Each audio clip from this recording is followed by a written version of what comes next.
We'll see how long. Oh, jeez.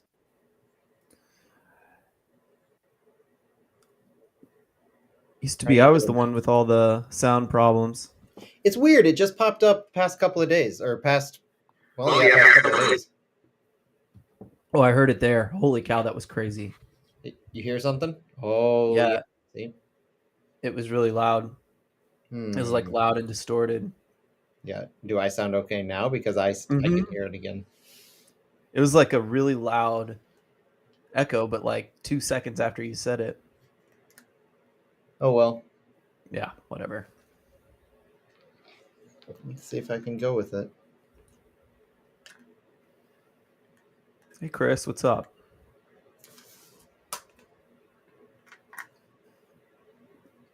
There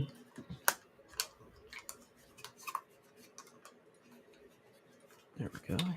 Oh well. A gift. The white jacket was a gift. I had to wear it today. Oh my gosh. Yeah, I didn't even notice. Yeah. It's so comfortable. It's really nice. I'm one of those people who can't buy white because it'll be spills all over it. Honestly, it's my biggest fear with this thing. Man, they look so nice though. I love the warm-ups. Do you think we'll probably end up talking about this at some point. Do you think that's like a hint that we're going to get a white away jersey? I don't know. Good question. Last year, I think these replaced the City Red pullovers from last year. That's true. So, City Red pullovers last year, City Red home kit, white jackets this year. I don't know. Maybe there's something to it. Maybe. If we were to get a third kit, when would that happen? Like a year or two from now, because they had to put the design in? Yeah, next year. Oh, it would be next year? It could be as early as next year. They're all on those 2-year development cycles, and assuming we hit the threshold last year, which we did, of the 100,000 kits sold, and they gave us the green light, the design started. It's like an 18-month design process. So it's usually said to be every 2 years you get. That's why it's every 2 years you have the kit development. So for the third one, that's the assumption. Makes sense. 18 months. I'm not saying it's for sure. I don't think.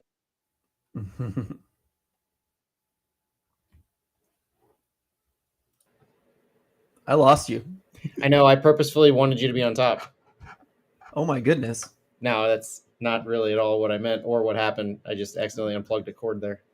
It sounded sexual. I'm super glad we're streaming right now. Man, there's that echo again. Oh, yeah. Very strange. Did you actually... Last thing before I hit record, on the Instagram videos you've been making with that program that we've been using, I thought your mic was messed up on a previous thing. I think it was a stream. I could hear like little clicks, like it was little mess ups. But when I did that video, I could hear mine doing it too. So I'm kind of curious if that's just that program or if it's my sound card or if that's part of your problems. Just something to... I don't know. I'll be keeping an eye on. You sound fine now, so it's probably not your mic. Okay. It wasn't distracting. It was just something I noticed. Well, it's distracting to me, so I'm going to turn myself down a little bit. Okay, cool. Well, I think I'm ready. We're going to start with the preseason stuff. Yeah, I figured we'd spend quite a bit of time on the games, if that's okay with you. Yeah, absolutely. Okay. I mean, it's always easy for me to kick in on. What is going on with these clicks then? Oh, it's just on the video. It's not happening right now. No, but Phil mentioned it in the chat. Yeah. He said on the video you did, the Soma video. I don't like it. I don't like not knowing what's wrong. Fair enough. It might, you know what, that click was happening to me until I finally got that USB interface, which you haven't gotten yet, right? But you were thinking about it? Yeah, I'm still using the same interface I had from last year. Maybe there's something to it. Yeah, and I even got a pretty decent one. Yeah. And I got a new one, and it fixed the problems. It could be software and drivers. It could just be that it broke and got old. But It could be. I'm gonna out for a second and come back because you're frozen on my screen, and then we can get into the pod. sounds good. And I know it's my fault.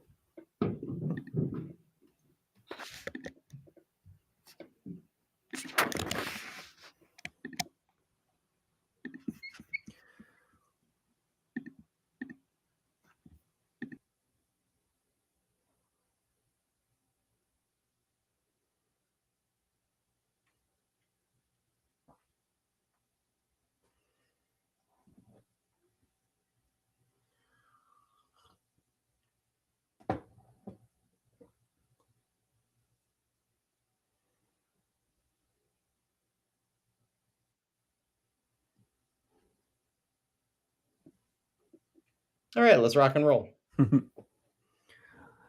Do you think Phil has a good question here? Since we were just talking about the third kit, do you think a third kit would push off the every other year schedule? I would say no, right? No, yeah, it goes on top of what that is. Yeah, that's what I figured. All right, I'm gonna hit record and we'll go.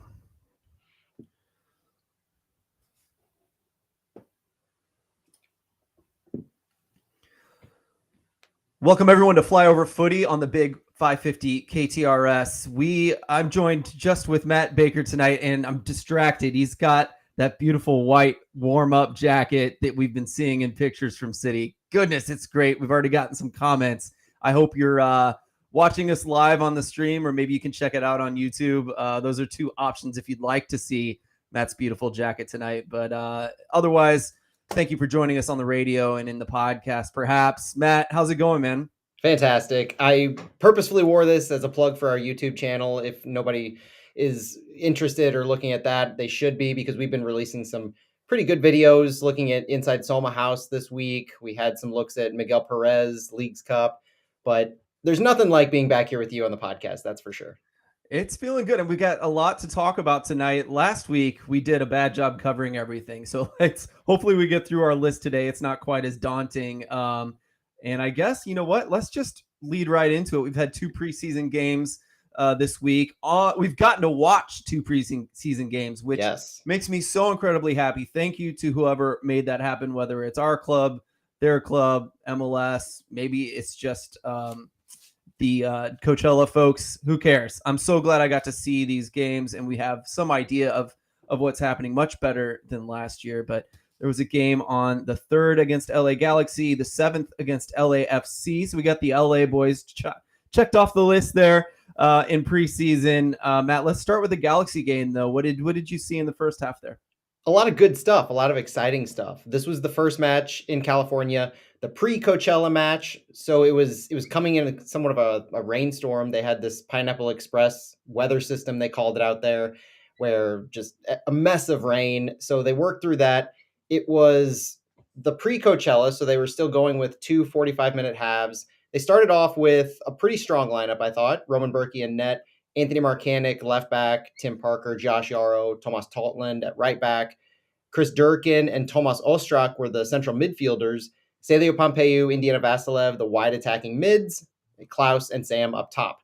And I saw this, and my first thought is, well, this looks pretty much like a top starting 11. This could be the lineup that we roll with Leuven and Nielsen back in, because we know they're still gone from their green card process. So this was exciting to see. And I was very impressed from that group by our midfield. I thought that Durkin and Ostrak as the 6 and the 8 respectively were impressive. And we saw a little bit of this with Durkin and Kajima that we'll talk about against LAFC, but I really enjoyed seeing Tomas Ostrak in that 8 role. I thought when he works centrally, he just seems like he's so much more open, so much more free, and he can see the entire field better. I really liked where his positioning was, and his back and forth movements with Durkin. They were cutting off a lot of the field. Durkin, we'll get to the goal in a minute, but I was impressed with his just overall performance. What did you think from this first 11? Well, I think what stood out to most people in this is how incredibly good Totland is. I Mm, think he stood out to me as like a plus plus player, like better than average, better than the transfer price that we got him for. I think as far as if you would compare him to other people who were bought for that price, I think he's looking extremely good. I think he's going to be key. I even noticed it in this last game. Like it looked like Sam was holding up the ball, just waiting for Totland to go around him at certain points. I yeah. think the guys know that he's not just a good defender, but he's also going to be a very good attacker. But the Ostrak thing was a surprise, like you said, and I like him there too. I think he has wonderful awareness as a midfielder. He doesn't need to be on the wings because he can't see who's coming in behind him and around him at all times. I think he's very good with the ball at his feet and with defenders coming in on his back or from any direction. And he's good at advancing the ball. I think that's what he's best at if it's not a counterattack. I think a counterattack is like where he thrives. But other than that, I think advancing the ball is something he's very good at. And that's a good place for him to be. I think it works for him as long as he can defend. And I didn't see any problems. Did you? No, not at all. Not defending. And on Thomas Totland, I was very impressed with his work with Klaus on and off the ball. Hmm. I thought the way we were positioning our strikers was very interesting because it was almost like Sam was holding the line and Klaus was a little bit of a false nine or an underneath second striker, and he was moving a lot more freely across the field. And I felt like at times both our central midfielders and our strikers were interchangeable in what their assignments were offensively and defensively.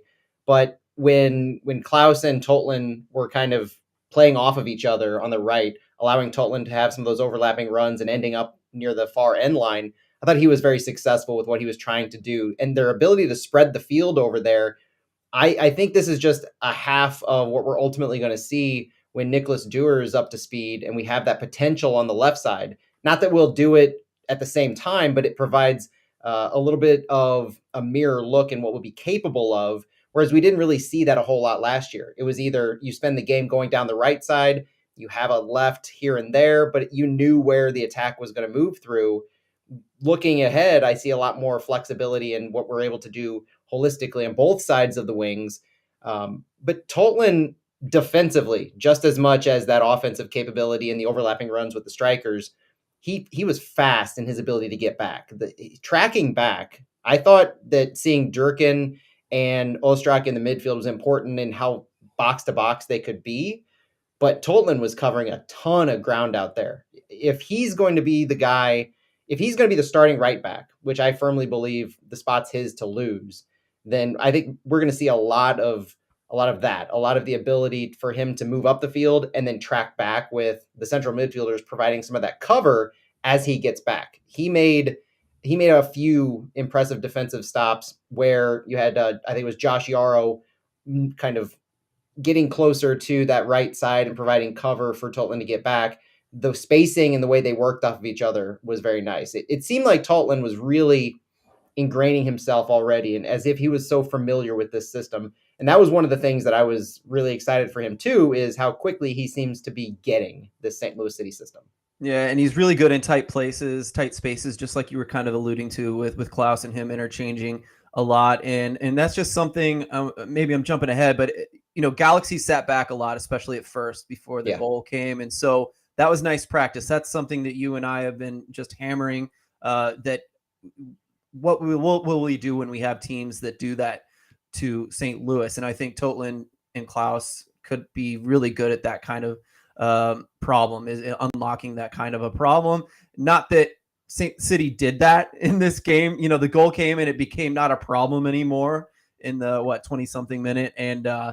And so, the goal wasn't like we broke them down. It was, I don't know. It's the way that we can see City scoring a lot of games and winning them no matter who they play against. But it wasn't breaking down a bunkered defense, even though that we had that opportunity. But it was nice to see them attempting it. There were some different things like the line of demarcation. It seemed like they were starting deeper and staying deeper until that trigger really hit. And it seemed like they were waiting for something really specific. And it felt like something that might happen against a team that wants to bunker. I don't know what you thought, though.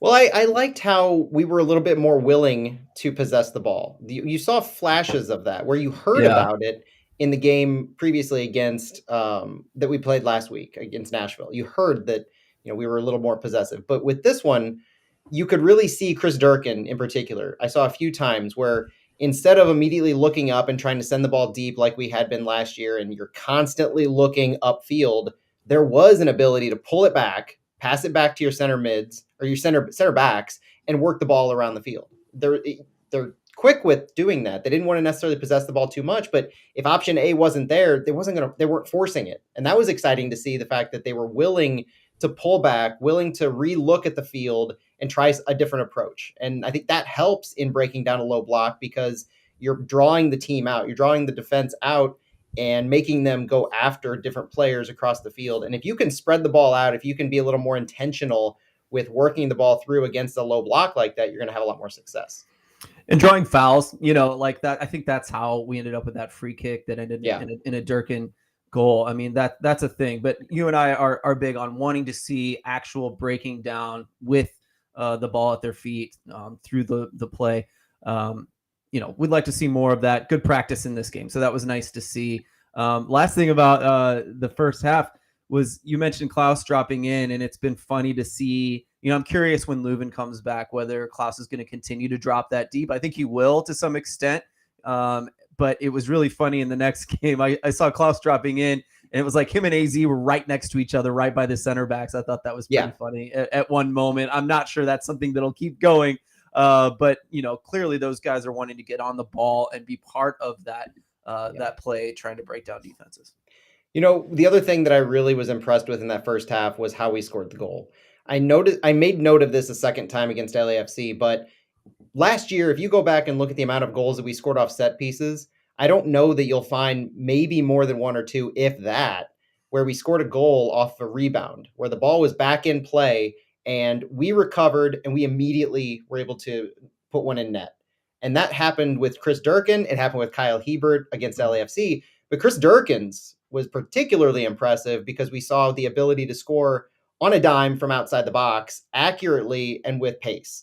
That was incredible. And the ability for Durkin to be kind of one of those go-to players, backing up a little bit, because we know St. Louis is clinical with their set piece formations. You can have Durkin, a guy with almost like Akil Watts was a few times with the 2022 City 2 team. If you remember that, he had a few of those goals from range as the midfielder. Durkin with that accuracy. When you have, in that case, it was Indiana Vassilev taking the set piece, you presume Eddie Leuven's going to be that guy in the future. But Durkin, if he's on the field, not taking a set piece and being out there, able to provide that firepower deep, that's a huge asset that we didn't really have much of a look last year in.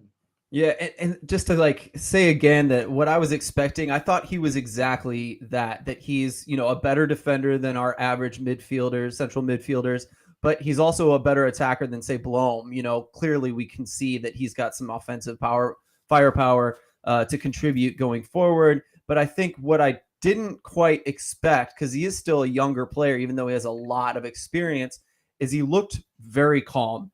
And, under pressure, dropping in to get the ball from the center backs, if we were going to play out of the back, if he was under pressure with his back to, facing our own goal, he was calm. He was able to get the ball out. It wasn't frantic in any way. He wasn't trying to turn out of pressure. He was able to pass out and move. And I don't know. It was just a really senior looking player out there in a 23-year-old, and defensively stout. And obviously, again, he contributed a goal in that one, which was nice to see. So he's going to be, I think, really one of my favorite players this year. And I think he's going to be slightly overlooked because he's not flashy in how he does it. And I wonder how, because Blom a couple weeks ago when I talked to him said that Durkin and him play the same position. But to your point there, it really doesn't seem like they treat it as the same position. Yeah, their assignment might be the 6, but somewhat with Ostrak and definitely with Kajima in the second game, I saw a lot of Durkin's penchant to move up the field. He would initiate some of these presses where the ball would be, you would have your attackers spread out a little bit wide, all 4 of them. And then Durkin would just charge up the midfield, find the hole, the number 6, who's the pivot for the other team, and that would be their initiation of the press. And that provides a really interesting thing that St. Louis didn't do a lot last year either, which is initiating a press from the midfield, where you're spreading out the back line wide. Your attackers are almost man marking in your offensive zone.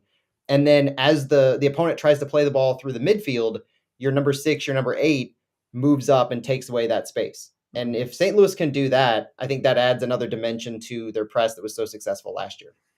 Completely agree. Lastly, the wingers, Celio Indy. I think it's Celio Pompeu that got that foul for the free kick, if I'm not mistaken, that got the goal. But Indy, I love in this 4-2-2-2. Mm-hmm. I thought that's what you agreed that that's what it was.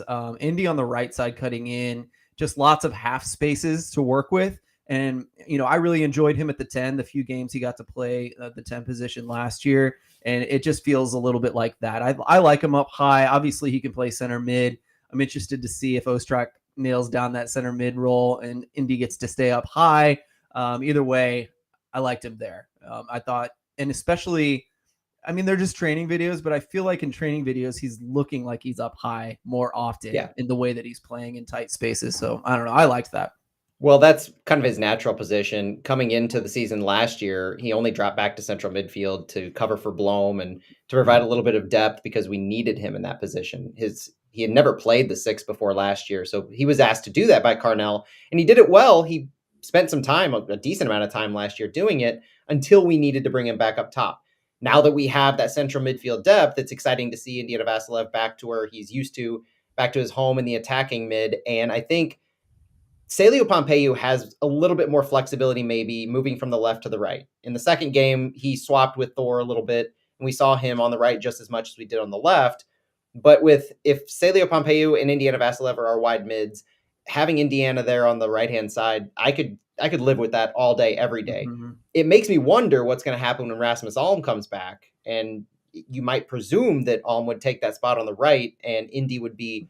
Good point. It just depends on, fitness. It depends on form. You never know if somebody's going to come back in this system and just be able to take their spot back. We saw multiple times last year that was just not the case. So the better Indiana performs at the right mid role, the more opportunity he might have, and all might just have to earn his spot back. But I agree with you that he's showing a lot of playmaking abilities. We don't need or really use a traditional number 10 in this style when you're counterattacking as your main form of offense. It's just not necessary to have a playmaker. And what Indy does in this role, both pressing and his ability to move the ball up the field quickly and precisely and just create space himself, that is exactly what we need. Absolutely. Matt, why don't you talk about the second half lineup as well? In our notes, I have the second half as the AZ show.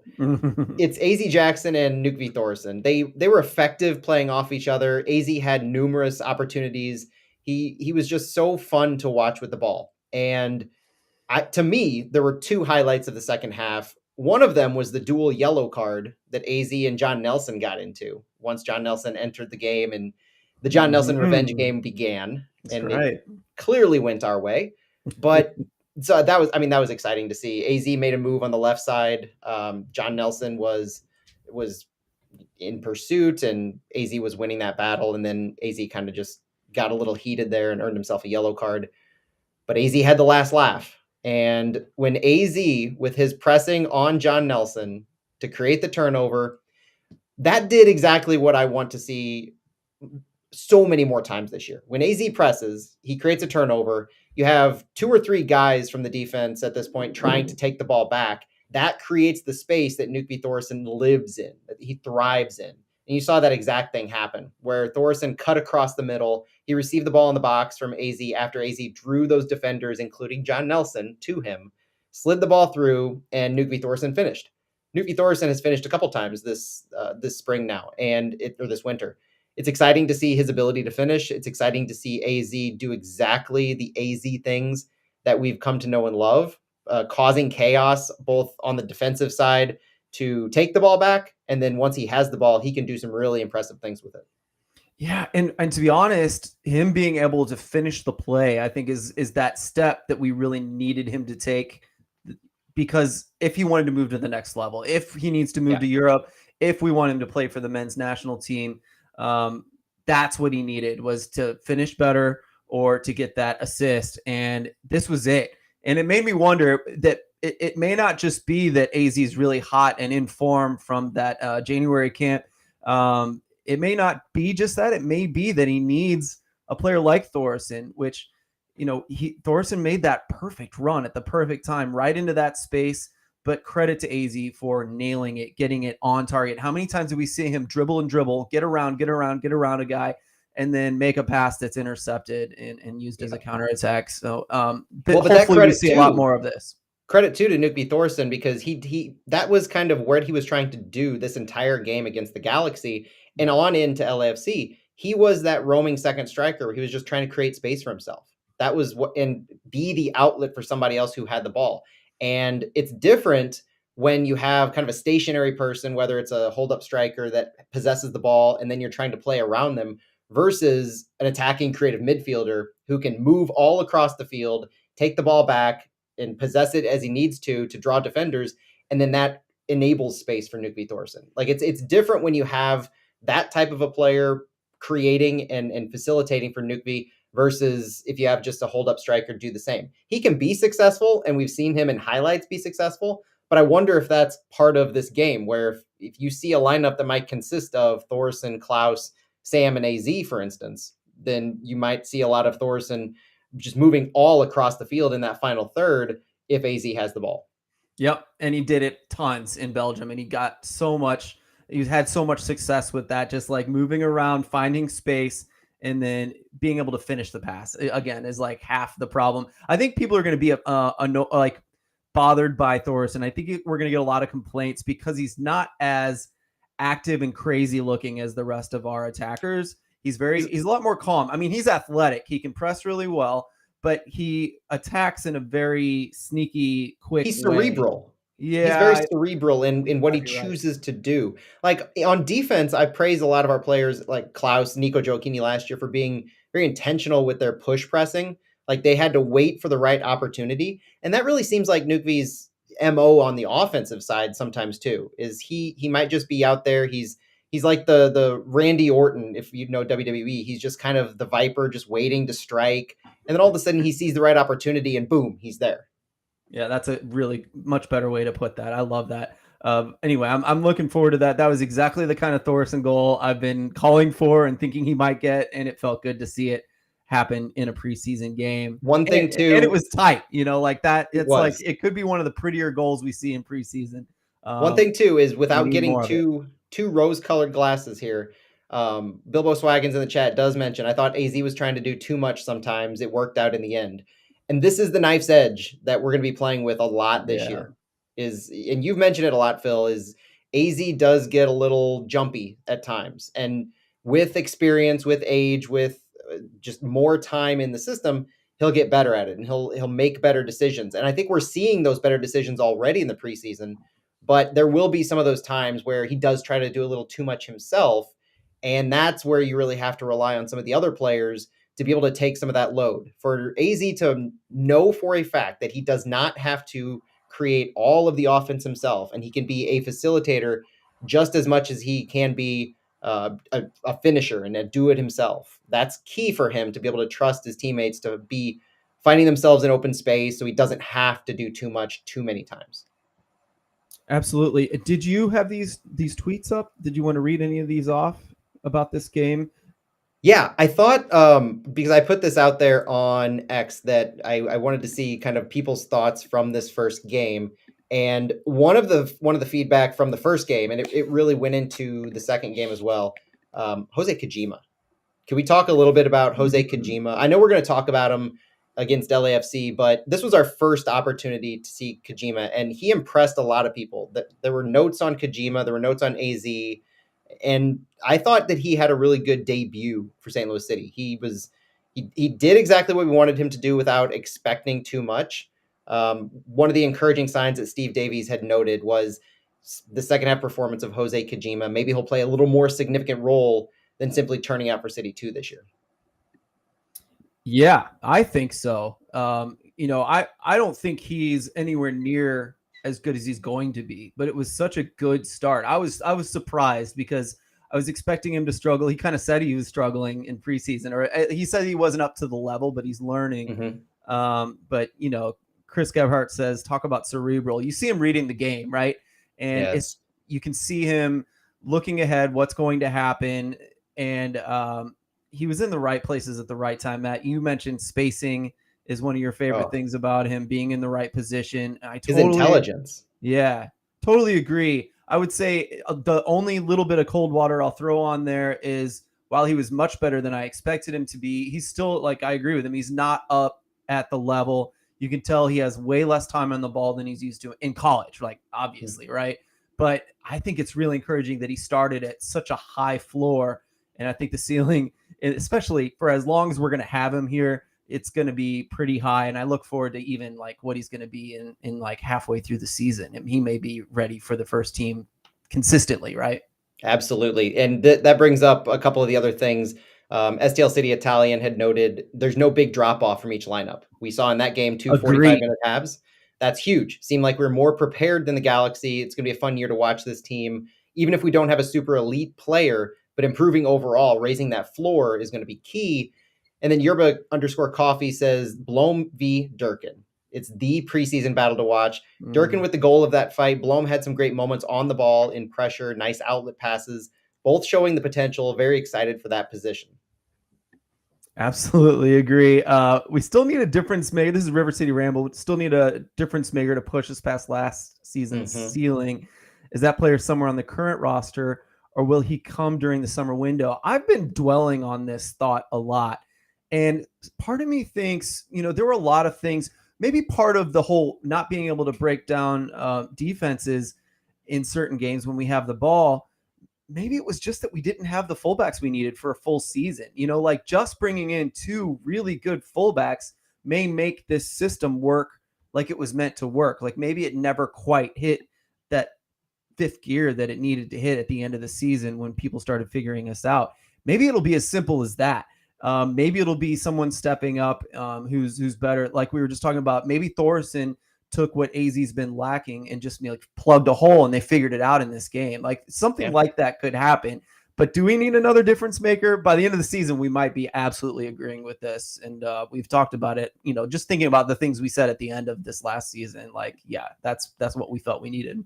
Yeah, and that brings some comments about the winger position. People feeling like we need a difference maker at the winger. I like our conversation we just had about Thorson's potential. Indiana Vasilev, Rasmus Alm is still yet to come back. I think the ability is there at a high level, and Salio too. Yes, absolutely. Chris Gebhardt mentioned Salio, and I think for some reason I keep forgetting Salio. I keep thinking of him as a second striker, a little higher up the field, but as a wide left mid or wide right mid, I think Salio, Thor, Alm, and Indiana Vasilev, they're going to shock a lot of people around the league. Mark Krigsy says Brendan McSorley's got that fight in him. What do you think of the strikers, the younger strikers?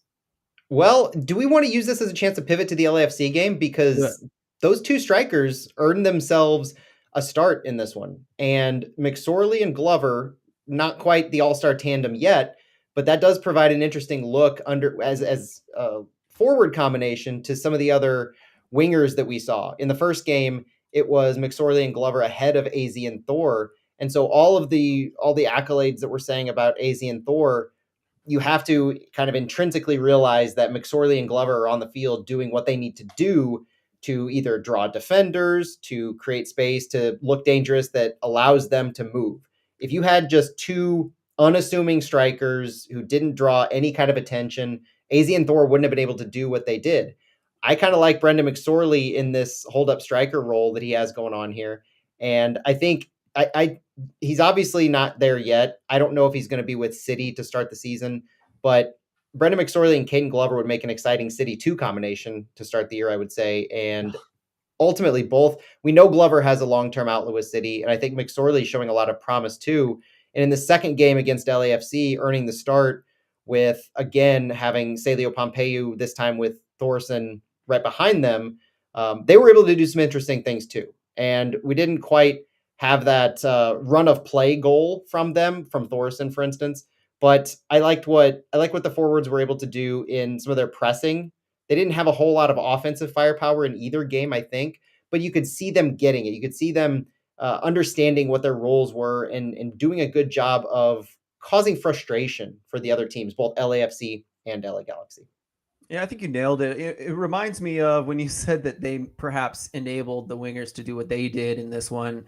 It reminds me of when Lutz was kind of calming us down about Klaus when Klaus came in. He was like, even if Klaus doesn't score a lot of goals, like he will be the guy leading the line and enabling others. So that's an interesting thing. Obviously, we got a lot more than that in Klaus. But, that's a good thought with McSorley and Glover. I just enjoyed, while they look really similar when you're not zoomed in, you kind of see the mop hair and a similar body style between him and Glover. I had a hard time telling them apart outside of their numbers. Their style is totally different. They complement each other very nicely. So if they play a lot in City 2 together, that would be a lot of fun to watch. But McSorley definitely more of a physical player. He's got that fight in him, like Kyle said, I think Kyle said. And he has these tricks that he's used to using that, some of them worked pretty well. Obviously, the finishing isn't quite there. That step he needs to take to get around defenders isn't quite there, but he's just now starting. Glover, I just love it. Glover's interplay, and he's got really soft feet for a striker, and it's a lot of fun to watch him. I've seen it even more in training. Like, boy, he can really combine with the best of them out there when he's playing up top. So those two, they do well together. I'm excited about them developing into something better. I think this is just the beginning for them as well. Yeah, the rest of the starting 11 against that LAFC game was basically the second half of Galaxy. They flopped and they got to go a little over 60 minutes. You had Anthony Marcanic, Kyle Hebert, Michael Wenzel, Jake Nerwinski, Chris Durkin and Kojima, and then Thor Pompeu. The midfield again, because Leuven and Nilsson were again gone. They haven't returned yet from getting their green cards. So you had Chris Durkin and you had Jose Kojima. Tomas Ostrak was the only player not to play. He was held out due to tightness in his hamstring. And so this is the midfield. You got to see a little bit of our wings try to move the ball forward in what Jake Nerwinski can offer. Little reminder of him because he's still there. And I, again, have to shout out the midfield. Like, I can't say enough about how impressed I was with Durkin and Kojima because of the caliber of team they were going against. LAFC had their first choice, essentially, lineup in that first half. You had Denny Bawanga, you had Bogu's out there. You had Timothy Tillman. You had Ilie Sanchez. A lot of their main players were still in there. And so to see Kojima go up in particular, Kojima and Durkin, against that midfield, see what they could do against Ilie Sanchez, that was impressive. And I thought they both played well off of each other. And this one in particular, I kind of alluded to it with Durkin and Ostrak, but to see them interchange the 6 and the 8, who stays back, who moves up a little bit, at first I thought it was going to be just Kojima that stayed back, but fairly often Kojima, they almost seemed to have a connection or a communication that was really, really working well. You could see a lot in some of the specific the zoom ins to Jose Kojima. He was talking all the time to his teammates. He was really either, whether it was telling people what to do, understanding assignments, you could see that he was just so involved with his teammates. He wanted to absorb what to do, when to do it, and where to do it. And he was getting that instruction because his positioning and his spacing was working so well. The midfield was a wasteland for the large part. And it was one of the reasons why Denny Bawanga was the only player that they were able to run their offense through out on the left wing of theirs. Not just because they didn't have anybody in the central to move the ball through, but it was because we were taking a huge chunk of the field away from them and they had to move the ball down their wings as the primary form of progression. Yeah, it's unusual for us to have two players similar enough that it's like an actual pivot. Usually we have a guy that's more of a 6 and one that's more of an 8. In this one, I love that you saw that too, that they were just seesawing back and forth and moving constantly. I love that. Yeah, that was a lot of fun to watch. Those two, I guess they're actually pretty similar players so far. I don't know if it'll always be that way, but that was a lot of fun to watch. Yeah, and the goal itself, I mean, that we have to spend some time talking about that because Kyle Hebert, of all players, blowing a ball past Hugo Lloris, the World Cup former Spurs player.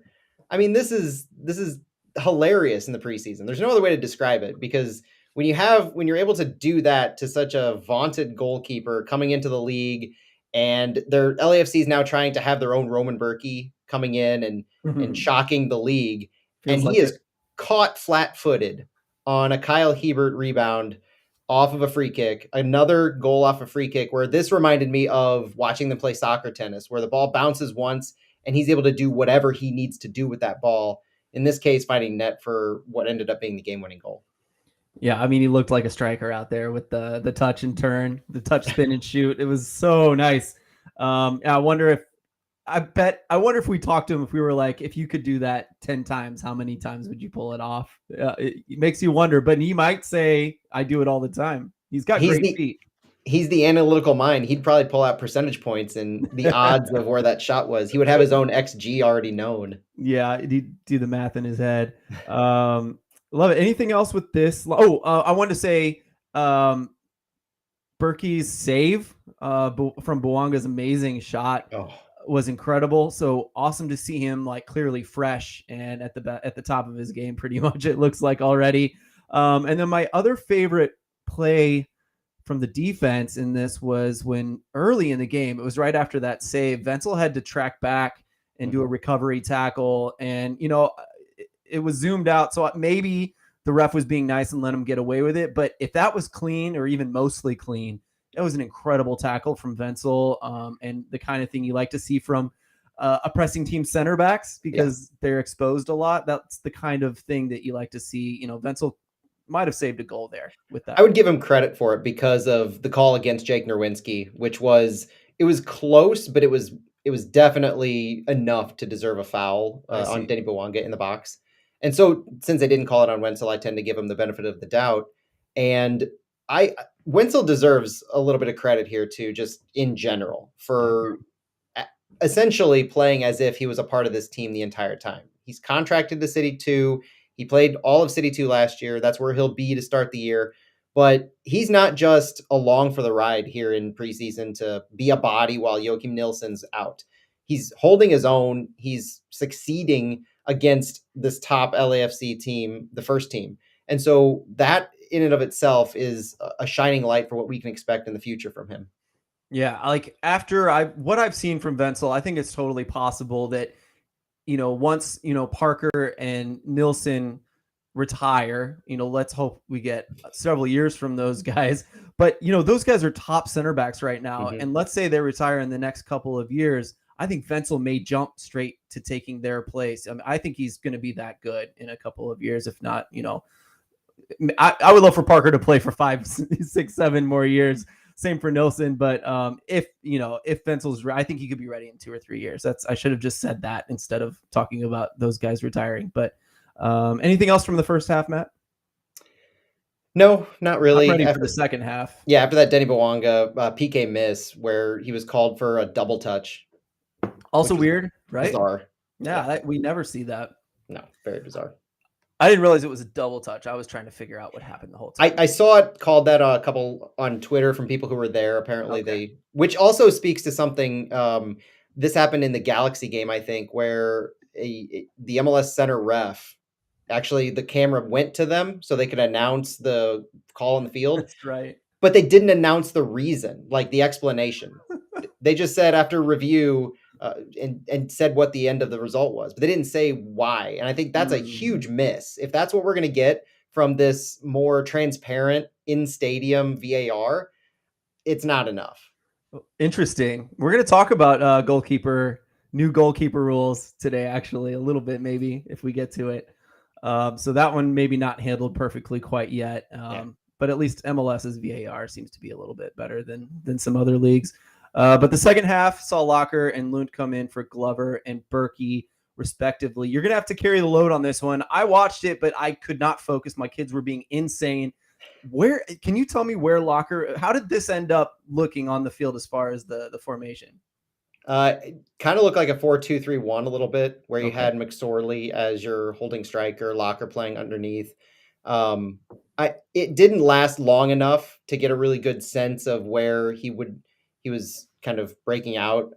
He was only on the field for 18 minutes until they made the line change. But yeah, midfield is where he ended up. And having Glover go out, I think makes sense. They're not looking necessarily to stretch him out for, I would assume, City to start the year. I don't know what the plan on Glover is in general, if he's going to start the year with City 2, if he's going to make game day roster as the third striker. I think the health of Rasmus Alm, the effectiveness of guys like Nick Vithors and Celio Pompeu to be a second striker is going to greatly impact that. But Glover coming out when he did tells me they're more being cautious with his young legs. And Locker, having him just enter the game at all was fun to see, seeing him slide in the midfield and get some run out, because he's the first academy player. I mean, this was his first time seeing minutes with City. Yeah. He's still technically with the academy. Now he's signed for City 2, but before he sees any minutes with City 2, he gets some minutes, albeit preseason, with the big club. That's pretty cool. Sure is. And they've been singing his praises too about how well he's been doing in preseason. So that's nice to see. Yep. 63rd minute, another line change, right, Matt? First opportunity to see Nicholas Dewar. Yeah, you almost caught me there. Sorry about that. That was the highlight, although highlight in concept. You know, I didn't see a whole lot of excitement from this group. Their LAFC didn't really seem to be. I mean, their reserves were on the field. It wasn't anything noteworthy, at least that I saw. I saw some chances again from AZ, but you know, I didn't make a whole lot. This wasn't anything to write home about or spend a whole lot of time other than seeing Nicholas Dewar on the field, which allows you to make a little bit of a connection into what's in his future. Nicholas Dewar seeing upwards of, 27 minutes. That means he's ready for progression. And so if he was no issues with this, maybe against New York Red Bulls, we're getting ready to look at, maybe he goes 45. I don't know that I'd look for him to go more than 45, but that enables him to start or come in at half, really up in the air. I was thinking the same thing. This was a bit of I think I can remember some moments from Sam. It looked like AZ was frustrated and shooting a lot. I don't know if I'm confusing friendlies, but it felt like a bit of it wasn't as much time, but there wasn't a lot going on in this.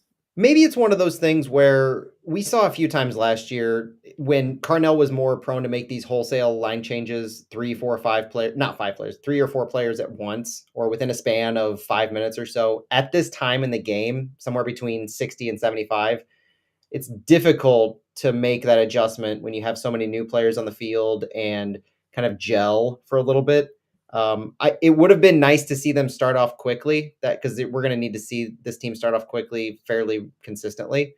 But you know, end of the day, it's them. It's the first team coming in for just to keep their legs fresh. To me, this game against LAFC, the focus was to stretch out the legs of the players in the first half. That piece is going to lead directly into New York Red Bulls, where I would expect to see the opposite, because you're needing to stretch out every single one of these players to get to what Carnell said a couple weeks ago. You get them to 75, you know they can go 90. And so that's the goal of preseason, is to get everybody up to 75 so you can start to interchange players and lineups in these 4 games in 2 weeks to start the season. Yeah, and Carnell's quote, I'm just going to read it if you don't mind, Matt, because it speaks right to that. It was nice. I'm never too high on any result, but I felt there was a good connection with the group, good energy, nice intensity from both groups that we put out on the field. That it comes out in our favor, not a big incentive for us. The incentive is to get small things right. I thought we didn't give up a ton. Again, kept our defensive shape, and that allowed us to get a couple of good chances. And we could have snuck 1 or 2 more in at the other end. But yeah, it definitely feels like focusing on the legs, getting the minutes up. I mean, CCC is right around the corner. I mean, and that's 0 to 100 faster than usual, I guess, is what we're looking at here. What did you think about the connection of the lines? I saw Carnell made that. There was a good connection with the group. One of the things that I noticed, especially in the first half with Durkin and Kajima, is the midfield's ability to connect those lines. When you have a group that presses as much as we do, and you're needing to stretch the field on counterattacks, I think that's one of the biggest keys that doesn't get said enough, is how can the midfield connect the lines appropriately? Whether it's tracking back on defense and plugging up some of those holes that we had seen last year, especially on the wings, or whether it's pressing high and causing some of the disruption that I mentioned Durkin did against the LA Galaxy in the first game. I know your opinion on this. I think you should elaborate on that, Matt. I think you should. Maybe I will. I do you think that Blom and Watts made that harder? Because I do. And even looking at, I'm going to soften it because please do. Yeah, well, I believe this. I really do. I'm not just saying this, but you know, the skills that Blom and Watts bring is not that connectivity. It's not what you think of as far as like constant movement. What we said about Durkin and Kijima, like I think Blom and Watts aren't going to be stunners at that, but they are going to have a nice defensive midfield for the most part. They're going to be more of a shutdown combo, I think, than anything else. Watts is going to move the ball forward, but it's not going to be, bam, bam, bam, bam, bam, and even Watts could have been held back perhaps by Blom's movement on the offensive side. That's just my opinion. I don't know what you thought, though. I thought they chased the ball a little too much. Okay. And I felt like Kojima and Durkin were a little more proactive. They were putting themselves, Thank you. They were expecting where the ball would go. They could anticipate it a little better. And that's, I think, that leads to everything that comes. If you can anticipate when the ball is going to be played down the wing, when you need to start your run covering defensively, when you can push high, some of those early push points that I mentioned Durkin has because he anticipated, okay, my forwards, my wings, they're covering these. Ilie Sanchez right there in the middle. I can take him because he's going to get the ball. And he moves up before Sanchez receives the ball. That's some of those things that I noticed with Durkin and Kojima that I didn't necessarily see in Blom and Watts. Yeah, and Totland wasn't on fire in this one, and I think it was pretty clear that Dur just gotten there. You know what I mean? Like he was just putting in a shift, getting through the game, getting incorporated still. So I don't know. Again, a bit of a nondescript 30 minutes or so. I'm not taking too much from this. I think it's more just working their legs in and getting all the players through the right amount of minutes in the game. And that just means that there's different weird things about each lineup just to get everybody in there. Leuven and Nilsson did not play, not back from their green card process, but they're on their way back. Has that been announced or not yet? It was supposed to be about a week. Yeah, they should be back. It hasn't been announced that they are back, but Carnell's post-game comments were more of the longer they stay out, the less likely is they'll play against New York, which makes it seem like it was either yesterday, today, or tomorrow, as we record this on Thursday, that they might come back. So if we don't see them against New York on Saturday, February 10th, nothing against them. There's nothing to read into it. They just were a little delayed in getting back. Very cool. Let's preview the Red Bull New York game that you just mentioned, February 10th. Today is the 8th, so that's going to happen on Saturday. We get to see this one too. Excited about that. What do you see for this one, Matt? I see, like I alluded to, I think we're going with our perceived first choice lineup to start the game. This is the game I would look to stretch out Klaus, Sam, Indy, AZ, Blom, Durkin or Kojima, Thomas Totland, Josh Yarrow, Tim Parker, and Nicholas Dewar. I mentioned I'm not sure if Nicholas Dewar is going to be starting, but I would expect him to be able to go 45. So whichever group Carnell decides to put him with.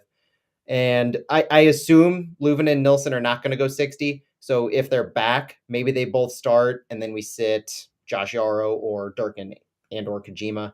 But I'm excited to see this lineup get a run out, and I'm excited to see them against a New York team that is very similar in style to them.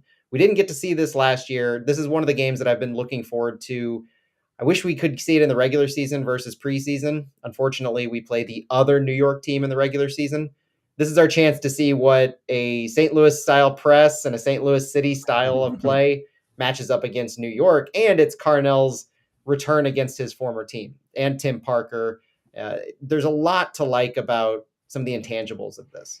Yeah, the whole don't call it energy drink soccer. It's different. Yes. Well, now we get to see, right? We get to see the difference between the two. So be looking out for that. Matt, I have not been watching the time, so I apologize. We probably need to cut it off here. Would you like to give one last thought about this New York game or anything else before we cut out? I think it's going to be a fun matchup. That's all I have about New York. We get to watch it. And if you're listening to us on the Big 550 KTRS, tune into our podcast. We're going to go deep into the CONCACAF Champions Cup. We'll have a lot on City 2, and we'll have a discussion about solidarity payments, which is a nerdy passion of ours to talk about. So there's a lot of fun we'll have in the wind down. Tune into the podcast or YouTube for that. Thanks for joining us. Yeah, I think we're going to get deep in the weeds. Thanks, everybody, for listening again on the Big 550 KTRS. We'll talk to you soon. I'll have to add a. How over did we go? Only like 7 minutes. Well, no, like 2 minutes. Because I've been doing 45 minutes. Yeah, I think we went about 47 or 48. So I have no idea what time we actually started. But if you're, I've never zoned out like that. Oh my gosh, sorry. I was telling you we were focused tonight on those specific games.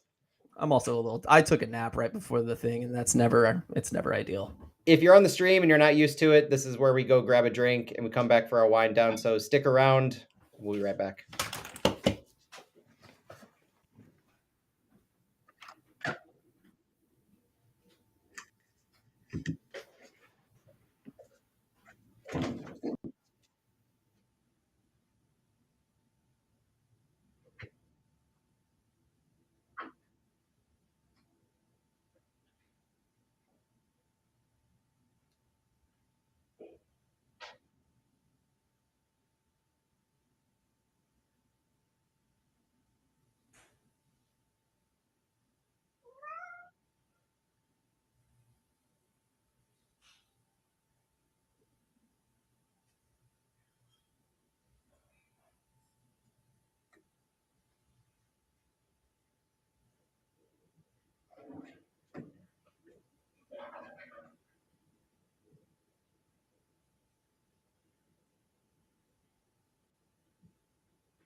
Blinded by the white jacket. I'm going to lose the white jacket here in this wind down, but only because I have a jersey on underneath. I'm going to show off.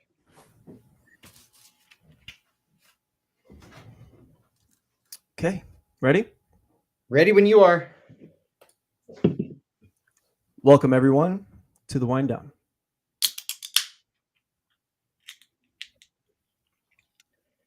What are you drinking tonight, Phil?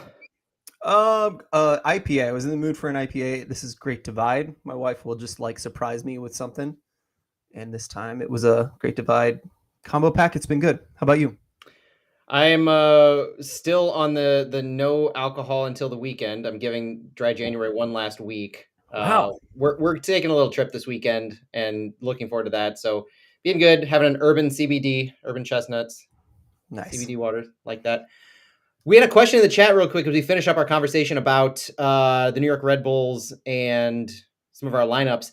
Elliot Meyer says, I hope we see Nilsson against Red Bulls. I'm a little worried about him missing preseason time with his lack of time on the field with us overall. Two things on that. When he was here in preseason in Florida and here before he left for his green card, he was seeing time consistently with the team. No, I would not have, had I not known anything in the past, I wouldn't have put him in any different scenario than Tim Parker or Josh Yarrow. You know, he was right there. Minutes were great. It's how his knee's going to hold up in the regular season later on that I more have a concern about. It doesn't seem like his overall fitness right now is a concern. How he holds up is the big unknown to me, because by the end of last season, after he had come back and was fit enough to play, we know he was hit or miss on his playing time at the end of last season. He had his knee drained in November, and so that was kind of the big getting over the hump of the regular season, just like Rasmus Alm with his surgery. He had that happen. He came back. He showed up in a preseason and camp, and he was fit, ready to go. I'm not concerned about him getting up to speed now. I'm concerned with how his knee's going to hold up, because we haven't seen that yet while he's been with City. I think we're seeing fans have a bit of a bad taste in their mouth in the way, you know, he got kind of maybe benched at the end of the playoffs there. No one was terribly impressed with him, although I don't know if I actually agree with the negative thoughts on him at the end of the season. But what do you think, Matt? Do you have that bad taste in your mouth? Do you think he's, I mean, we'll do a lineup next week for CCC, but like, do you think he gets the start in that, or do you think Hebert's been looking good? Do you think Hebert gets the start? I there's too much time between now and then. It's 12 days out still, and that's a lot of time. He had been working himself up to 45 before he was out. So those couple of games, if he's able to play against New York, and then, you know, when he come back to St. Louis, we finish it off with that closed door friendly against Louisville City, how he's able to play in that. There's a lot that he's going to need to prove. But if I had to go with my gut and give an answer now, I would say no. I would not expect him to start that first game against Houston, because I don't think Carnell's going to want to push him too far. Just like he mentioned with Rasmus Alm, how he doesn't want to push him. Rasmus pushes himself hard enough, Carnell has said. And I would not, they're not in the same progression, so I don't want to get confused there. But I would not expect Carnell to push Nilsson, especially knowing that we need Joachim Nilsson healthy and fit for probably half of those games in the first start of the season. If Nilsson doesn't start against Houston, he'll start against Real Salt Lake in the regular season. And at the end of the day, we have 2 games in the span of 4 or 5 days, and then 2 more games the next week. So that's a lot of games with Nilsson and his injury history. There's a lot of concern about how much you would want him to start all 4 of those games. I would never want him to do that at this stage in the game. That's why you have Kyle Hebert. That's why you have Josh Yarrow getting so many minutes. Josh Yarrow would be the obvious person to step up right now because he's seeing time with Tim Parker. So I would expect Josh Yarrow and Tim Parker to start that first CONCACAF Champions Cup game if I had to guess. So but that doesn't mean anything bad against Nilsson. It's you would still look to start him against the first MLS regular season game. It's an important game. It's the start of the season. I would even say, I mean, it's not an away game, the first one, but the fact that Hebert has played in CONCACAF with Canada, that perhaps Hebert plays that away game. And I'm pretty high on Hebert. So I hadn't even considered that Yarrow might start alongside Parker. That's really interesting. But yeah, I think Nilsson playing at home makes the most sense. Maybe even in league play where he's used to playing those kind of people. Not that it matters because it's Houston, but Oscar Leonardo Rojas Gutierrez says he will be fine. He's saying Nilsson will be fine. He's doing a hard preseason. It's just what he needs. I actually agree with that as well. And he thinks that Parker and Nilsson have to be the 2 center back starters. So I think he's kind of agreeing with you there. Well, he's not wrong. I just don't think that they need to be the 2 starters for that first game based on Nilsson's injury history that I'm more concerned about later in the season, but based on the fact that he's missing a significant chunk of time. And he doesn't have the same kinds of fitness concerns that I would say Leuven, or he does have the same fitness concerns. Leuven doesn't. So if you see Leuven return quicker, they're 2 different players, different injury histories, different bodies. And that, I mean, that's kind of that. So Nilsson and Parker are still our first choice center back combo, no matter what. And lastly, I mean, I think Matt, tell me if you don't agree, but I think Matt and I have been pretty strongly in favor of lots of rotation. And that's just one of the many positions that'll be easy to rotate, I think. It is. And I think people are seeing the fact that we get to see some of these preseason games and that we're seeing success by Kyle Hebert, by Josh Yarrow, Tim Parker, and some of the other positions in the midfield, the attacking mids, Thor, Salio, AZ, Indy. That provides a little bit of comfort, I think, for the fan base, who they hear the word rotation and they immediately think we're punting games. I cannot tell you how many times last season the San Jose Earthquakes game sticks out right in the middle. That lineup's released. You see the number, you see 4, 5, 6 non-ideal starters in there, and you immediately think that the game's being punted. We have got to reframe this narrative here of if you see Tomas Ostrak in a game alongside Nukvi Thorson, Sam Adeniran, and Celio Pompeu as our 4 up front, that's not punting. That's just rotation because we have to believe these players are strong enough to win games. That's the level of depth that we have to believe in with this roster. And so far, so good. I mean, limited preseason action, obviously limited intentions behind preseason, but these are the kind of players that we have to believe in as we see them in the starting lineup together. We don't see Klaus. We don't see Indy. We might not see Leuven. We have to believe that we have just as good of a chance as if we do have those types of players. We proved it multiple times last year where AZ, Josh Yarrow, Akil Watts, Sam Adeniran, they came into games. They won games. They proved they can handle MLS. That's what you have to do with an MLS roster when you're competing in 4 competitions, 3 of them before the end of April. You have to rotate. You have to rotate often, sometimes early, but you have to be confident in your second, maybe even third choice type of a role player. I have it up above in our notes for the friendlies, but I love seeing Sam Adeniran in. I mean, he's confident. He looks really good. He doesn't look like the kind of player that needs a loan, like he did last year. Think about how far he's come in the last year. So that's that's a step above last year with the same player that was considered a rotation player last year. So things are changing. I love that. Matt, let's pivot to the UPSL team, the city team, the academy team. that played. It was a 2-1 win over Columbus Crew's Academy in the UPSL. And yeah, let's talk about that game first. That's the fun one. Yeah, well, let's talk. We can talk about that game because the UPSL season's over. Yeah. For those who don't know or aren't familiar or haven't been following, the UPSL league houses the St. Louis City Academy's U21 team. That's the official title. It's more like the U19s at this point because of the level of players that they sent. It bridges the gap between the U17s and City 2. And St. Louis has been a powerhouse in this league, made it to the national finals this past week. There was Phil mentioned the 2-1 win over the Columbus Crew in the semifinals on goals by Riley Gibbs with a just crazy angle at the end line when he had the ball, and he just moved the ball to an unreal angle on the right side. And then Nick Schramm, when and this goal in stoppage time, I think it was just phenomenal. And it was a chipped keeper off a high press turnover. And so I made the comparison to Jared Stroud's last year. We saw from Klaus against Charlotte last year. This was a St. Louis City goal. Nick Schramm chipped the keeper, high press turnover. They won it. And that was the most St. Louis City type way to win a game off of a high press turnover and scoring a goal. That was the good news, like you said, Phil. From that game, that was last Friday. And after that, they had to play almost no rest because of the aforementioned storm out in California that I mentioned at the top of the show. They ended up playing a team of, I want to say, U30s maybe. I mean, these were some old veteran players in this Shiriako team from California. I think they were from Indio, right where, I mean, this was their hometown essentially. They lost in the finals 2-1 with the lone goal being by Jackson Delkus, formerly of the St. Louis City Academy, newly signed City 2 player, which we'll get to in a minute.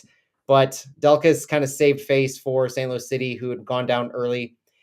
He another kind of high press turnover where he played the ball with his body. He beat the keeper, he beat some defenders, and he put the ball in the back. It was a gutsy goal. It wasn't awesome. It wasn't pretty, but it was gutsy. Oh man, I find that very attractive. When I mean, he was bodying people off the ball. He was bodying grown men. I mean, these guys were in their upper 20s. Some of them. I think the guy in the after the presser after the game was 30 or something like that. So, and it was apparent throughout the game that these guys were grizzled veterans. If they could finish better, they would have scored more goals. I mean, they were creating chance after chance after chance. But I do want to just say for a second here that the talent of these kids is evident. The professionalism, extremely evident. I mean, we didn't see anything crazy happening, not a lot of fights or anything like that. We didn't see them getting down when things were going bad. We saw them just go about their business, about breaking down the other team, pressing them high, doing all the things that we see City do, just like on the UPSL level. And they were, head and shoulders above most of the teams they played. I think the Columbus game was pretty close.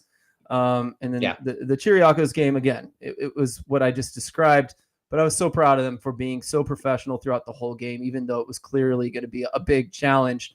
And, it just reminded me, like, Louis Swisher is the coach for this team. And it just reminds me of the run that I think Scott Gallagher, or they were called St. Louis FC Academy.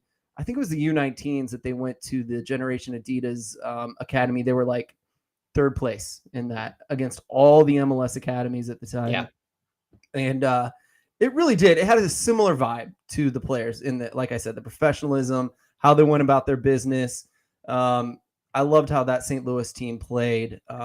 It was when MLS academies were starting to pivot away from, just barely starting to pivot away from possession soccer and playing pretty soccer over winning and starting to care about winning. Like St. Louis FC clearly just wanted to win, and they were pressing, they were working harder than every other team. And so I don't know, it just feels really similar to that vibe there. And I just wanted to shout out Louis Swisher, doing a great job coaching this team this season.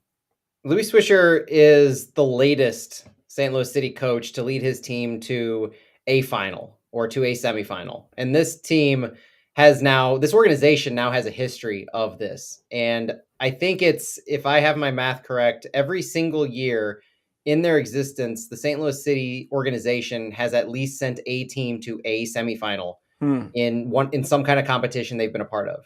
This is dating back to 2021, if I have that right, 2021-22 season. I think it was the first year of the academy. the U16s went to the MLS Next Cup semifinal. They were one of the top 4 teams.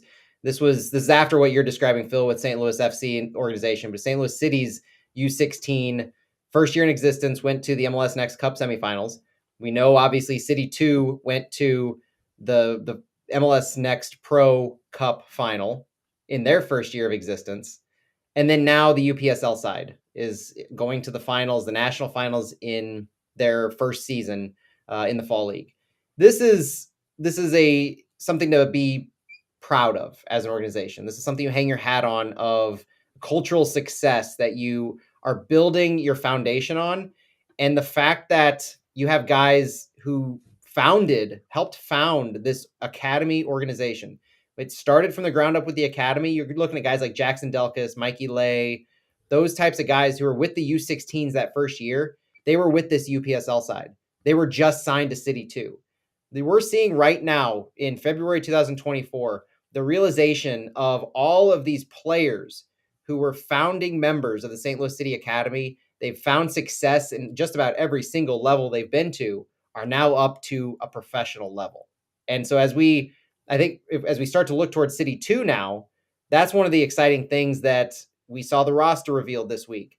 I'm most excited about the fact that we have some OG St. Louis City Academy members now finding their way to the City 2 roster. Lutz Pfannenstiel was on 101 ESPN this morning as we record this, and he made note of this first crop of academy players. This warms his heart about how this first group is now to this level where they're playing for a professional team. They've reached the point of playing in City Park now as their home. And that is a fan who I was out there at Creve Coeur Soccer Park, the soccer park complex, when the academy teams first started, seeing those players wear the City crest for the first time and now know that they're going to step foot in City Park to play with City 2. That's awesome. And kudos to them. Congratulations to those guys for making it that far. We're talking about Jackson Delkus. We're talking about Andrew Kohlberg, Mikey Lay, Carson Locker was signed to City 2. We mentioned him earlier, and defender Kai Yeager. These guys are professionals now. I would assume they might still be on amateur contracts. MLS Next Pro has amateur and professional contracts, but they're playing for a professional team. All the credit in the world to them. And the fact that they're going to now be standing side by side against some of the players that we saw last year, Mackay Joyner, Aaron Hurd, Larson Hackworth, Sam Gomez, who we talked about last week, Anthony Faupel, Michael Wenzel, who we talked about, and then likely guys from City coming down to them to play alongside them. Caden Glover, Tyson Pierce, those types of players. There's a lot to like about this City too, but I just had to focus on that academy piece in the graduation aspect because it's such a fantastic story to me. Yeah, I love bringing back that picture of the new kids wearing the crest for the first time in front of a crowd, and how established it feels now from those new moments. We weren't sure what was going to happen, but we knew it was going to be a priority. Now seeing fruits of that labor for sure, and not even the full extent. But, looking at, I think we got to touch on just the fact that, you did touch on it, but the fact that City 2's goal now, a lot of it is going to be bringing these young kids up and getting them ready for the first team. Younger players playing more often. It's going to look like most of the other 2 teams in MLS Next Pro. I'm looking forward to that. I really am. And especially, I didn't expect to care about MLS Next Pro players being good from other teams, but I do care. I look at, the top scorers in the league, some of the top players that are going off to national team camps for the youth competitions. I care about it because I'm seeing really quality Americans getting attention. I think I talked to John Morrissey from USL Tactics about this. I think he's either 28 or 32 players moved from MLS Next Pro to USL Championship teams this year. That's crazy. Yeah. But it's showing the quality that they're able to take this next step. And there are a lot of really good players in MLS Next Pro, not the least of which is Jack Lane, right? Looking at what these guys are able to do moving up to MLS at some point, it's going to be fun.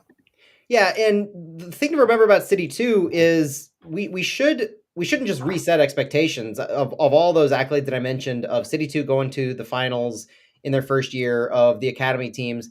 if you remember last year how City 2, their season progressed, it was kind of a stop and start for about half the season as they Yeah. were finding their new identity, because this was really the pivot. This was a pivot last year when you're pivoting from being the top team in the organization to now tasked with developing talent, but you still have a little mix of some of those players left over from the first year. How do you manage them and what's your identity going to be? And then as the season progressed, we saw guys like AZ Jackson, Akil Watts spend less time with City 2, and we saw a better identity as Caden Glover, Faisal Batash, John Klein. Those guys were they were taking the bull by the horns and they were running with it. And we saw a lot of that City identity that we're used to. We saw the press. We saw a lot of organization between the lines. We saw a lot of composure shown on the defensive end. And I thought the City 2 side towards the end of the season was so markedly different from the beginning of the season. And that's the team that I look for from this year. The roster is going to be overhauled and overturned because we only brought back less than a handful of players. But if you think about the players that we've added, these City Academy players, first among them, they know the system. They know what's expected of them. It's just against a higher caliber opponent, which circles back to the conversation about losing to this mid 20s, upper 20s team in this Shiriako side. That was the gut check, wake up call. Hey, here's what may be lying ahead of you as far as the caliber of your opponent. You're going to be playing a higher caliber opponent regularly in MLS Next Pro, whether it's your own age and just a higher level or some older than you. And this is what it's going to be like. So that was a nice little welcome to adulthood, so to speak, for that team from what a lot of these guys are going to have going into City 2. But then you also bring in just a host of scouted talent. Some of these players that they announced the signings prior to the overall roster, and they were announced as, we're talking MLS homegrowns, previously drafted players, former SIUE player. There's a lot of different clear intention behind the scouting that was done. They looked into other organizations and they saw homegrowns, players who were either, maybe some of them are actually still protected by MLS sides, and so it's not possible for them to go up to City because other teams hold their MLS rights. But we now have them to play for us. And this was the group that was announced the other day. Ryan Betcher, Cam Siley, Sam Gomez, those types who were a clear intention from Bobby Murphy, returning City 2 head coach, and Lutz in who they wanted to bring in and maybe who they see potential in the future. There's a lot of moving pieces in some of these priorities because not everybody from City 2 is going to move up. I mentioned earlier today, Phil, that the average age of St. Louis City, 24.1 years of age. Just by necessity, you're not going to be able to move up a majority, anywhere near a majority of this group. So you have to have some guys who you're confident in, who are experienced, who are maybe some veterans of this league. And I think that's what this roster has holistically. Completely agree.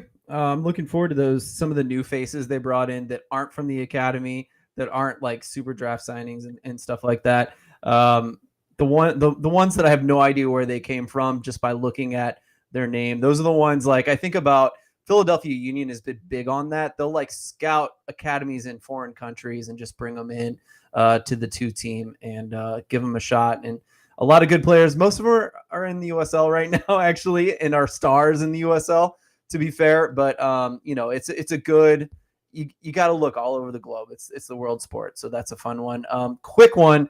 Chris Gebhardt asks, Matt, as a dad, are you excited about City focusing on the kids in the City 2 games this year? I noticed the supporters camp? Is that what it's called? Supporter camp. They're going to get to play drums. They're going to do chants. They're going to open up the East End, if I read that correctly. That's really exciting to me.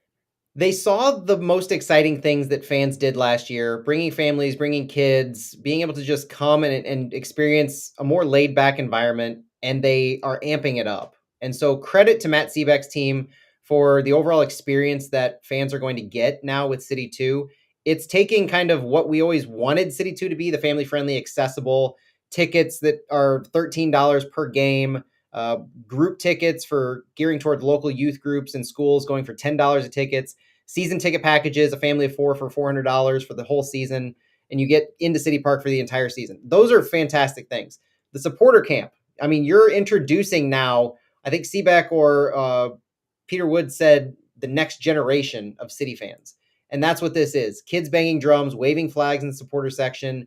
I have no doubt they're going to have Fleur de Noise over there kind of as their coaches and their mentors, getting them involved and excited, because that's how you grow the fan base. You can't just have a good product on the field to excite a 6 to 11-year-old. That you need to have activities that are fun to get them into the overall environment. I know, having a 7-year-old, that the attention span's not there. Right. As much as she loves soccer and she likes to play it, watching it, the attention span's not there. But if you introduce a place you can go bang drums, wave flags, just move about and do these things, and you fall in love with the atmosphere at a City 2 game as much as you do the hype and environment that you have for City games, getting artsy with some of these face painters in the concourse, kid PA announcers, that's awesome. And cool. then the fact that they're opening up at the end of each match, fans will have the opportunity to greet players and get autographs.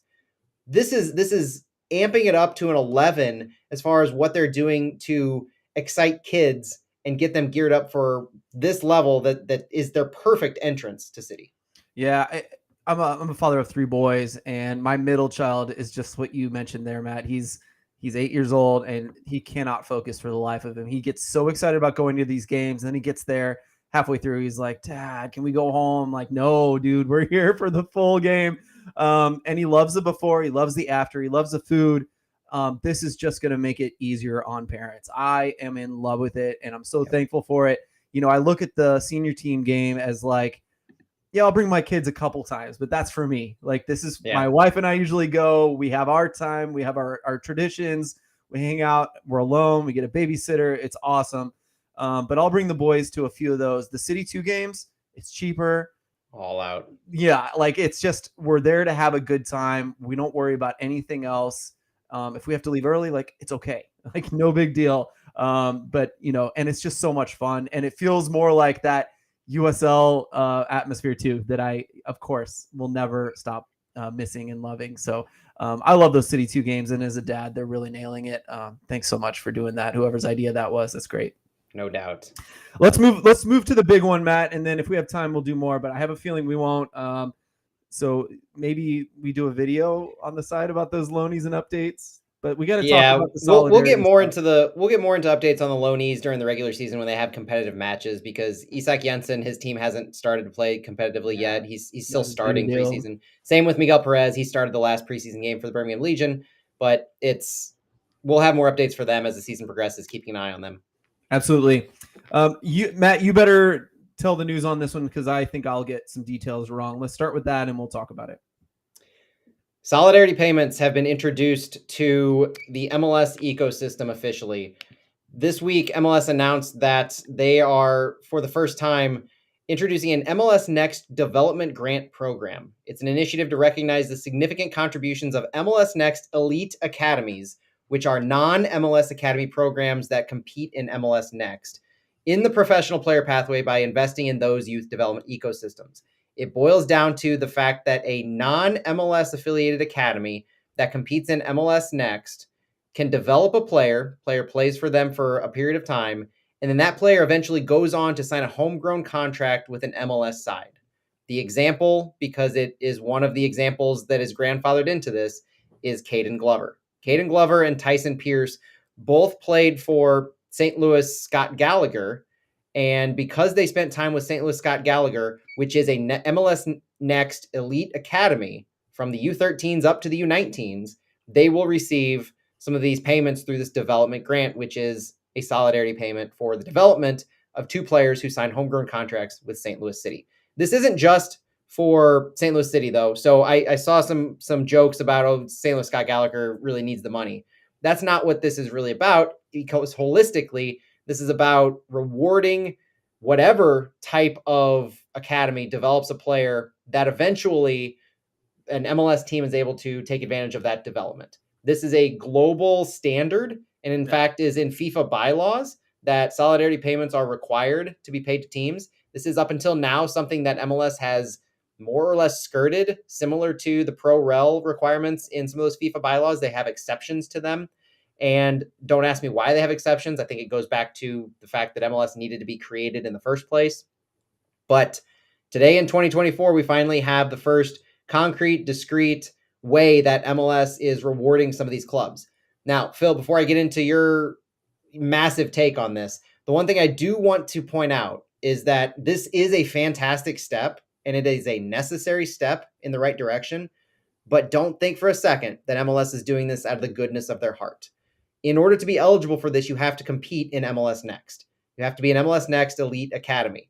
If St. Louis Scott Gallagher decided they wanted to pull out of MLS Next and go compete in the USL Academy, they would no longer be eligible to receive these development grants. So MLS is rewarding non-MLS academies for being in MLS by creating these solidarity payments. Yeah, and I guess I'm just going to kind of recover the thread I posted on Twitter today, because I think, you know, this is mostly good. I would say this is like, Matt, you laid it out perfectly, that this is the global standard. It's part of what makes the game the beautiful game, because, you know, it's something, it's like, we love getting really quality players, and we thank you for that. And we give you money, and money talks, right? It's really helpful for someone like Scott Gallagher, who, yes, it's pay to play. They probably have enough money, but do they want to keep losing their best players to MLS, right? What is their motivation to bring these players up? And if they make them good enough, they just lose them every single time with nothing back in their hands. And so this just puts everyone on the same path. It makes everybody work together in this system. It's mutually beneficial now that St. Louis Scott Gallagher, Lou Fuse is in this system as well. I'm not missing anybody. It's just those two, right, that are in MLS believe Next. So, yes, in the St. Louis area. So now they get money every time they send a player that ends up getting a homegrown contract. That's massive. That's huge. It's a beautiful system. It's a very capitalistic system that I don't find evil, right? So that's also pretty cool.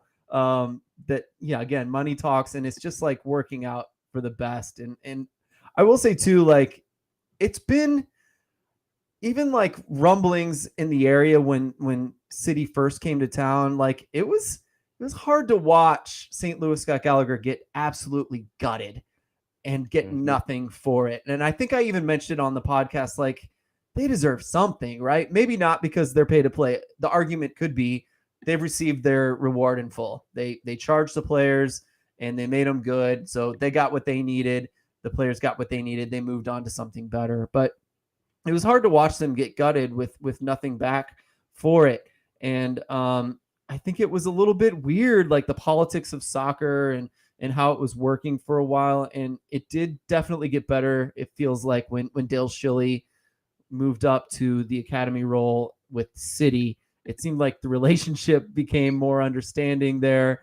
And maybe they just saw this on the horizon and knew it wouldn't be a problem eventually. But anyway, it's just nice that everything is smoothed out and it's all working for the better of the player in the end and the better of the clubs, respectively. So those were the good sides. I mean, do you want to talk about like kind of more about the evil side there, Matt, before, or do you want to kind of add on to the good side of that? I mean, it's pretty straightforward. Like, I think we broke it down pretty clearly. It's not necessarily an evil side to me. It's just a reminder that they're not doing this out of the goodness of their heart necessarily. Yeah. It's rewarding teams, and I think it's if you look at it from a larger perspective outside of just MLS Next, I look at this as a recruitment tool for non-MLS organizations, just like we're seeing in MLS Next Pro. And it's from the top down. You have MLS, and they're about to be 30 teams, and what they view as, we're holding firm. There's a massive capital requirement to enter that league, but they also have created this vertical structure of the player pipeline, the pathway to pro that starts with potentially U13s all the way up through MLS. And yes, there's a pyramid for each team in that, where you start with MLS, you have MLS Next Pro, and then you go down to all of your academy teams. But beyond MLS, what we're seeing is MLS as an organization is doing whatever they can and need to do to convince unaffiliated organizations to join their cause. How many teams so far have we seen in MLS Next Pro, both this year and in the coming years, unaffiliated to MLS be recruited to come in. I know Chattanooga is in, Jacksonville, Cleveland's going to have a team, Baltimore's rumored for a team. All of these teams, I think there's one in the Bay Area now, or that will be, but these are Division III teams that MLS convinced to come play in their ecosystem versus USL Championship or League One. And now we're seeing the same thing for MLS Next. Is the dark side of this is that it is a recruiting tool to convince organizations to come to MLS. Now, the flip side of that dark side is that a problem? Is that really that bad? I mean, inherently, you could say MLS is the boogeyman and the big bad evil corporation, but if you're an unaffiliated academy and you're deciding between USL and MLS or some other unaffiliated organization, ECNL perhaps, what are you looking at? You're looking at what's going to benefit you the most monetarily, visibility, allow you to recruit your own players to say, hey, you can play against players and teams in the top divisions, to have those eyes on you. I mean, there's a lot of benefits to going into the MLS ecosystem if you're an unaffiliated academy, and this is now another notch in that belt. And eventually, I could easily see a scenario where this just becomes so big that it starts to engulf everything. And yeah, there could be a scenario in the future where US soccer is MLS. And then MLS has to start to think about how they're going to manage that kind of structure if they get so big, both at the top and at the bottom with these academies. Yeah, and there's a point to be made that if this keeps going, and USL might see that they feel it's no longer necessary to have their own academy system, which they started maybe 3-4 years ago. More than that now, 4 or 5. That if they just, join MLS Next, then they'll be part of that that system, and it makes sense. And then maybe we just streamline the entire pyramid, even though it wasn't necessarily done cooperatively. It's more of a coercion. Through coercion, our pyramid has been united, which would be a very, very MLS way to do things. In some ways, a very American way to do things. So I could see that happening. And honestly, as gross as it feels, it might even be the best thing for United States soccer if that was to happen in the future. A lot of people talk about USL being bought by MLS, and I could see that being the best thing for United States soccer going forward. But just to lean into the worst part of this, in my opinion, is that it just, like, the beautiful part of solidarity payments is that it doesn't matter who you are. You say thank you for the player. You send the money down and say, please continue what you're doing. You're doing good work. I mean, that could be in a foreign country. That could be your greatest rival's academy. If that player ended up coming to your team, you may be sending money to your rival's academy and helping your rival out. And, it's not like Arsenal's going to say, even though they bought a Chelsea academy player, they're not saying, well, we will pay solidarity payments only to Arsenal players, or only to players that aren't our rivals in Chelsea. That's not how it works in the world game. And that's like part of what makes it so beautiful, right? In the world game. In the United States, it's disgusting. It's gross. It's fake solidarity, because solidarity means you're in line with everyone doing this same thing you are, right? And so it's not solidarity. And the last thing I'll say is it just reeks of the move that MLS just tried to do with the Open Cup, because all they're thinking about is themselves. Not just that, they're trying to hurt other leagues that are, yes, other leagues are benefiting from them in small ways, but there's no reason to lash out and destroy wonderful soccer traditions just because it doesn't match up with your financial plan, your financial future. And it kills me that that's how MLS constantly, every move they make, every year, there's something that makes me want to throw up. It's terrible, because I'm in love with the beautiful game. I'm in love with the way soccer works. I'm in love with especially the way the Germans work. The 50+1 thing, beautiful. And it's being they're trying to destroy it over there too. But the fact that German fans show up in droves to, throw massive fits over people trying to cheat the system, they care about the right things over there. And MLS is the far end of the opposite of that, in my opinion. And so it just feels gross when they do things to hurt leagues like the USL, even the UPSL, where some of their academies are playing and improving, like City. This doesn't help them at all, and it's purposefully made to hurt them, and it hurts me. But that's the bad. Again, I think, I start to think about this too much, and I think it's like a 20, 25, 30% problem that might end up being worked out through evil or good ways in the end. But, it is something that I wish they just chill the F out about. I think the ultimate problem with everything you described is how late in the game MLS started and what they had to work up against. And they have to build themselves as a league.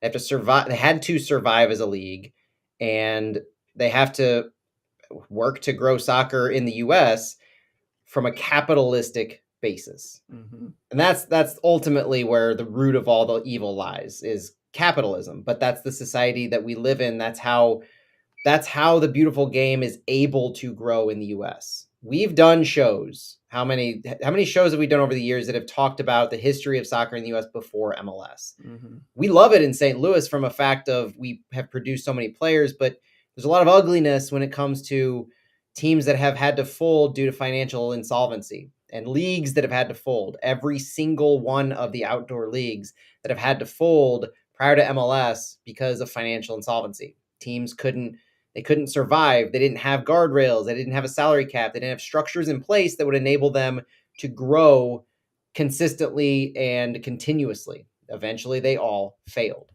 And this is a byproduct of that, right? The fight to survive, the rewarding those to be in your ecosystem. 25 to 30 years later, we're seeing glimpses of things that in other countries are so beautiful, pure, and altruistic, because when those mechanisms, when those societal structures were created for the beautiful game, societies were different. And you didn't have the big globalistic capitalism occurring. You didn't have everything as if you didn't have big money behind this, you couldn't survive. Yes, money has played a factor in clubs since the beginning of time, but never to the extent of MLS starting in 1996, and it is this way or you fold, as soccer has in the US.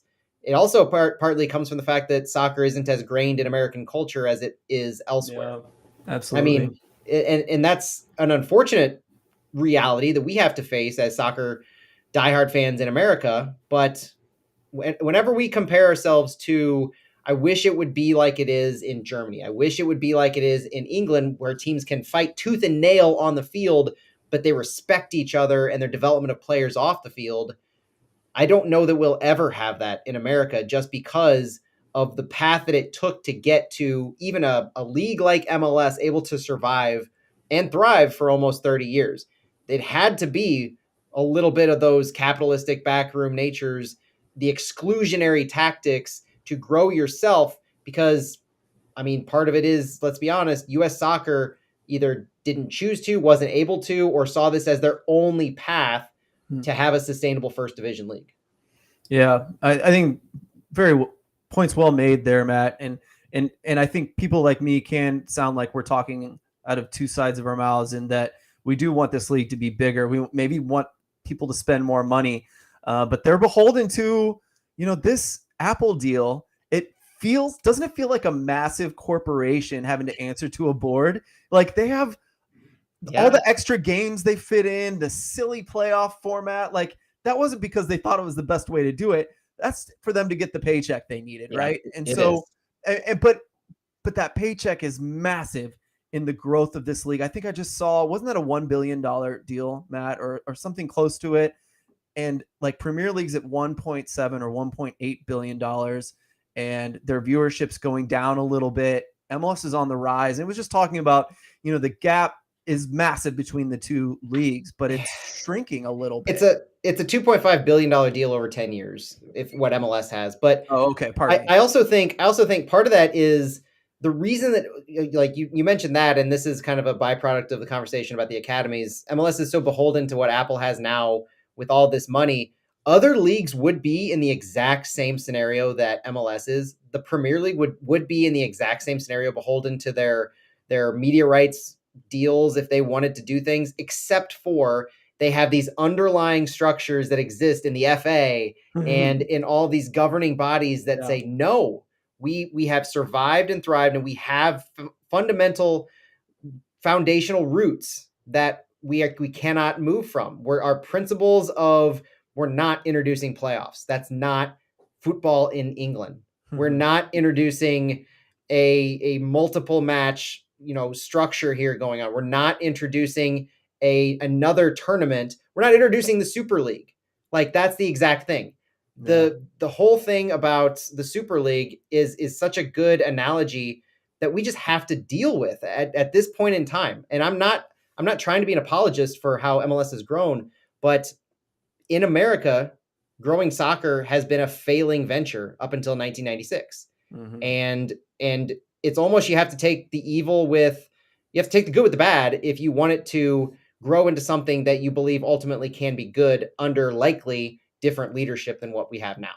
Yeah, take the good with the bad to some extent, but I do think one of the few things maybe keeping MLS somewhat honest are the fans. Yes. Because I think the massive pushback about the Open Cup was mostly driven by fans. And I think some media finally did start catching on and agreeing with the fans, and they felt comfortable enough to say some things. Media that didn't work for MLS, to be exact. And so, like, I do think the fans are a big part of that. And I say this a lot, but I truly think the USL might be one of the few capitalistic groups that are pushing MLS to do it right, to be more like the world game, because the USL is constantly pushing to try, they're going to change their schedule for better or for worse. We'll see how that goes. They're trying for pro rel. So they say, God, I hope it happens before any buyout might happen between MLS and USL, because it needs to be instilled. We need to build some kind of structure capitalistically that is more like the world game. And I think the USL is the only one doing that strongly, at least successfully. But again, like us as fans, we have to push. We have to keep our podcast is constantly trying to have them fix the stupid roster rules, trying to open things up, let them spend money. Like, we want this game to be moved forward in a responsible way. We want the big money, but we also want the beautiful game. And, I think it's our job to do that. And thank goodness the FA, US Soccer stood up to them in the Open Cup. Hopefully they get stronger and are voting and pushing our local voters in Missouri to vote in a way that we think is good and responsible. These are things we need to start considering going forward when those votes happen.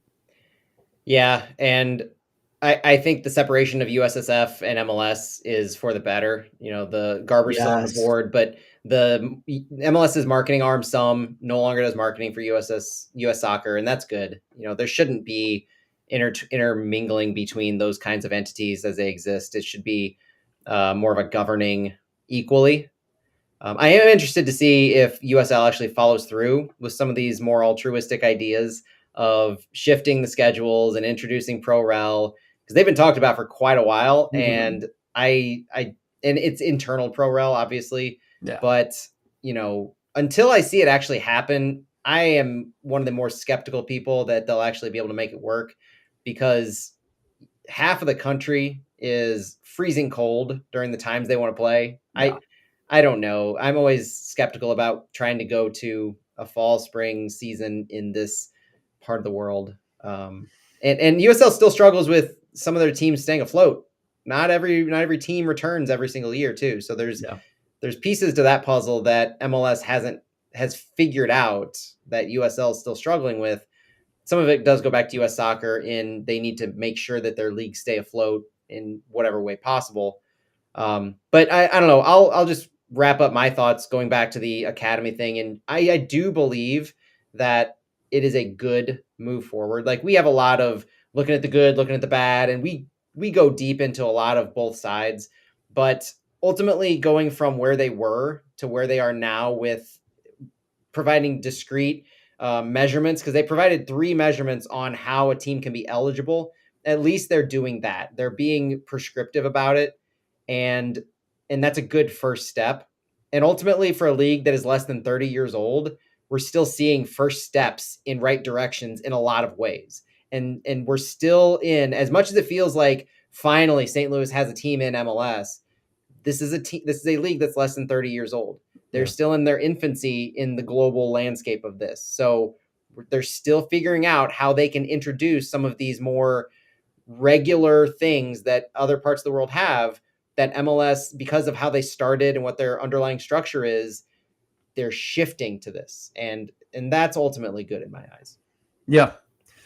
I think the best outcome, not best, but a good outcome would be grow. And then once you're done expanding, if that day ever comes, like, then you start moving toward the world game. Then we can bring someone else in to, move from the Garber era to maybe the beautiful game era. I would love to see an MLS CEO really take the reins and push the league in that direction. And they'd be a hero, and Garber would be like the bad guy, but he would, he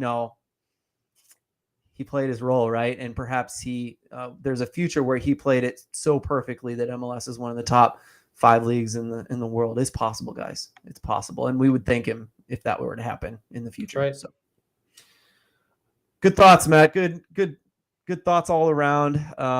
Thank you for joining us in the chat. We got to wrap it up from here. That was a really fun conversation. That's kind of the stuff I live for, and I expect this debate to go on and on and on. And also, I just want to thank the Luligans, because we were talking about the fans doing what's right, and like, I just don't think the Luligans have like made a misstep in this entire city era. Like, when that Open Cup thing happened, they were on board from the beginning, and I felt they said the right thing every single time. They've got the experience, and I think they just naturally knew kind of what to do in that situation. So that was really cool to see. Coming up from the lower leagues, existing through all those failed leagues that they have. I mean, there's a grassroots appreciation that group will never lose. That's it, guys. Thanks so much for listening. We'll talk to you next time. Bye-bye. Bye.